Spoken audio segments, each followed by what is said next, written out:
Bueno, y con gran gusto recibo a Carla Humphrey, consejera electoral del INE, el día de hoy en el estudio. Le agradezco mucho que amanezca con nosotros. ¿Cómo estás, consejera? Gracias por el espacio. Buenos días. Nos da mucho gusto recibirte, preguntarte. La semana pasada dejaron pendiente una sesión en la cual estaban discutiendo tema que está establecido en la Constitución. A mí me parece un exceso, pero bueno, finalmente así se estableció en la Constitución de los promedios, ¿no? Si suben o no suben. En fin, cuéntanos cómo va ese proceso. Entiendo que esta semana tendrán que reiniciar la sesión para ya concluir en definitiva esa parte, ¿no? Sí, bueno, a ver, tuvimos una sesión para declarar la validez primero de este proceso electoral.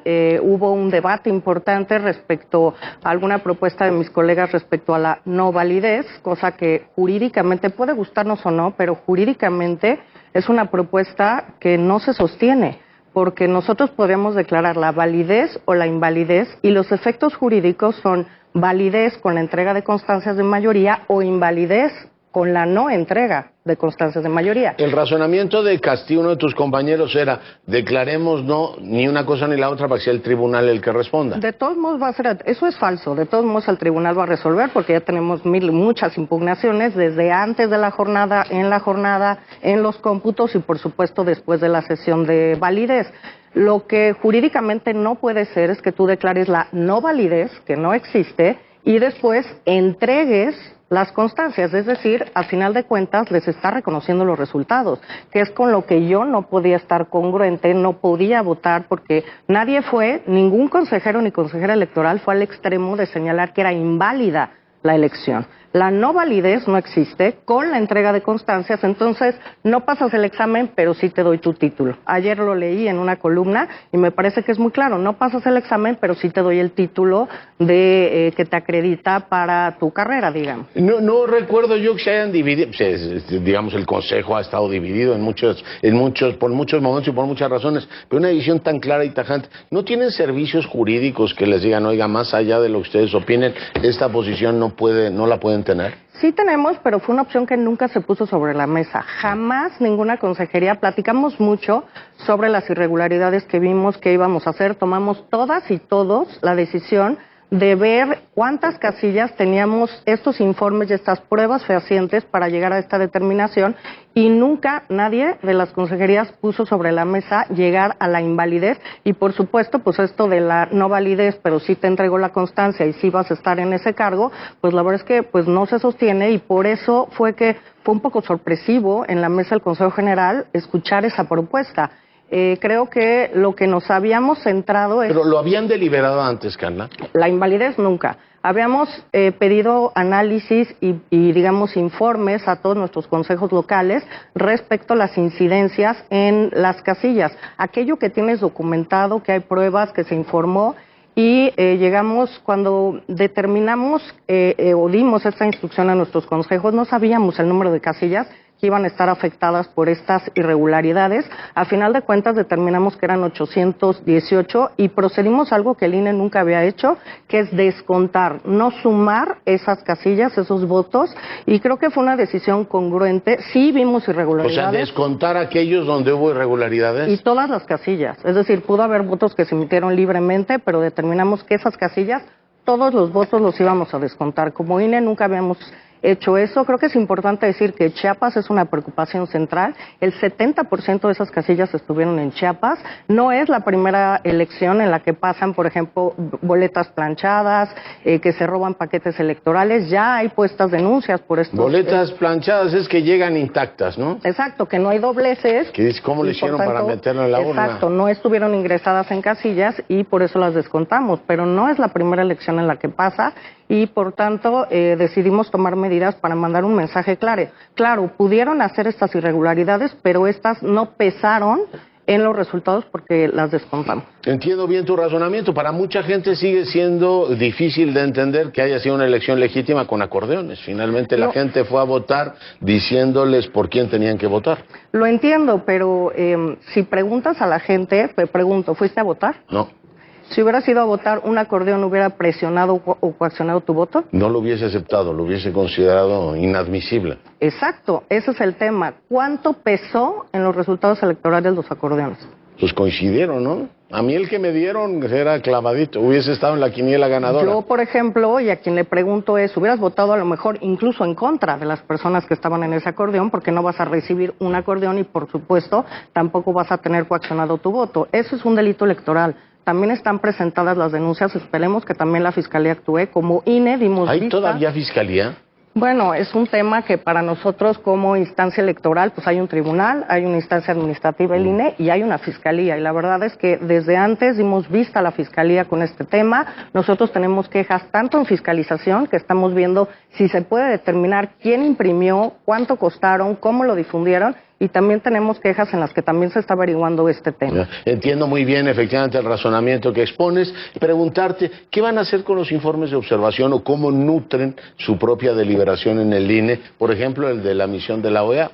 Bueno, ahora tenemos todavía preliminar este informe, por supuesto son muy importantes para nosotros y este es un proceso que obviamente vamos a tener que repensar nosotros desde el INE y el legislativo muy claramente. Y creo que aquí un tema de que no haya observación de partidos políticos es importante, porque los partidos políticos hacen contrapeso en una casilla porque se están vigilando. Y batearon ustedes un montón, ¿no? De gente Muchísimos. que estaba vinculada a partidos. Sí, es la primera vez que revisamos que no hubiera militancia de partidos políticos ni servidores de la nación.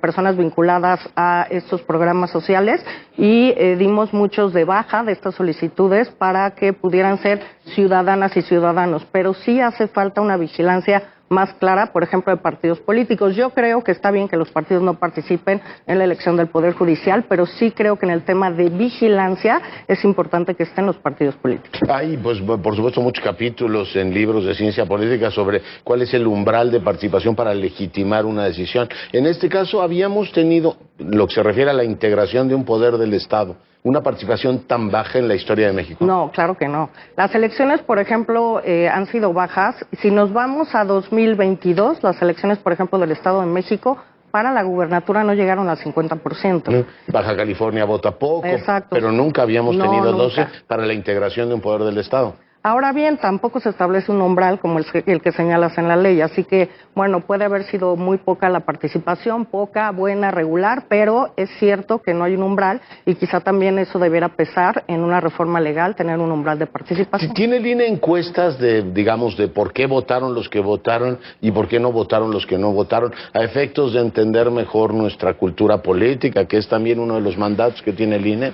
Pues la verdad es que no hacemos encuestas, el INE no hace encuestas, hacemos informes, por supuesto, de qué opinó la gente, las boletas, cómo las vio, cómo vio el funcionamiento de casillas, que ahora fue distinto. Por ejemplo, este tema de los requisitos, si hubo propaganda adecuada para las y los candidatos, que obviamente como no hubo tiempos en radio y televisión, por ejemplo, pues todo se basó en redes sociales. El INE hizo un esfuerzo importante en su página institucional, en Conóceles, pero claro que con tantas candidaturas, más de 7,000 en todo el país y con tan poco tiempo, pues la verdad es que fue un proceso complicado, no solo para la autoridad electoral, sino también para las y los ciudadanos, elegir un poder nuevo con tantas candidaturas y además no vinculadas claramente a partidos políticos, como sucede en un proceso para el legislativo y el ejecutivo, que pues vas y tachas un emblema en tu boleta, una boleta por supuesto más sencilla, con menos nombres, y creo que eso también es un proceso pedagógico que como instituto tenemos que aprender y tenemos que mejorar. Y los que observamos la vida pública, saber por qué votaron los que votaron, por quién votaron los que votaron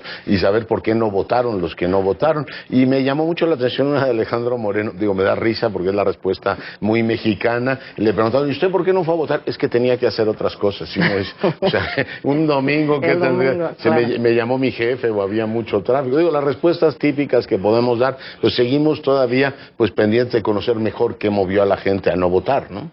Claro, bueno. A no participar. Sí, eso es fundamental. En un país como el nuestro, pues queremos que toda la gente vaya a votar, por eso imprimimos más de 600 millones de boletas electorales.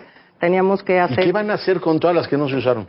Pues luego viene un proceso de destrucción y las donamos al CONALITEC para los libros de texto gratuito. Se recicla. Sí, para que se reutilice, pero... Quien entró a la página de Conóceles y practicó su voto, la verdad es que yo creo que es la antesala al voto electrónico. Creo que ya tenemos que estar incorporando estas tecnologías de la información y comunicación para hacer procesos más sencillos, más sustentables, más rápidos, más económicos, y creo que esto es una muy buena idea para siguientes procesos. He oído mucho, finalmente te pregunto, consejera, agradeciéndote mucho que hayas venido, que este tema de los acordeones es ya un precedente fatídico para la integridad de los procesos electorales en México. ¿Tú compartirías ese punto de vista? No, yo creo que lo que tenemos que hacer es dimensionar en sus términos el tema de los acordeones, sancionarlo, ver si como autoridad electoral podemos llegar a quién distribuyó, porque hubo más de 40 acordeones distintos, en las entidades federativas también los Pero no hubo. sabemos ni quién los articuló ni quién los pagó, ¿no? Exacto, es lo que estamos investigando como Instituto Nacional Electoral. La Fiscalía tendría que hacer también lo propio.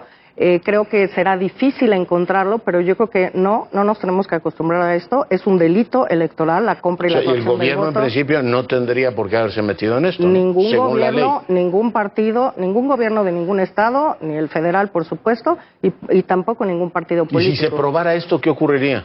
Pues claramente tendremos que probar una vinculación primero con algún gobierno, sancionarlo, o también con alguna candidatura y sumarlo a los topes de gastos de campaña. Y si esto hace que rebase los topes de gastos de campaña, pues en su caso se podría retirar la candidatura, es decir, el triunfo de mayoría de alguna de las y los candidatos ganadores. ¿Algún apunte más, consejera? Pues solamente que estamos revisando, como bien dijiste, estos requisitos constitucionales. Propuse esta revisión. No me gusta que esté en la Constitución, ¿Qué cantidad pero de emisiones da? Al final vas a tener que revisar hasta la buena conducta, ¿no? estamos revisando de verdad todas las tiras de materias de cada uno de los candidatos ganadores con universidades distintas, planes obviamente de estudio distintos. Está muy complejo, pero bueno, es un requisito constitucional y nosotros tenemos que vigilar que todas las personas que tienen este cargo, esta constancia, cumplen adecuadamente con estos requisitos. Así están las cosas. Pues te agradezco mucho que hayas venido. Al contrario, gracias por el espacio. Gracias, Carla Humphrey, consejera del Instituto Nacional Electoral,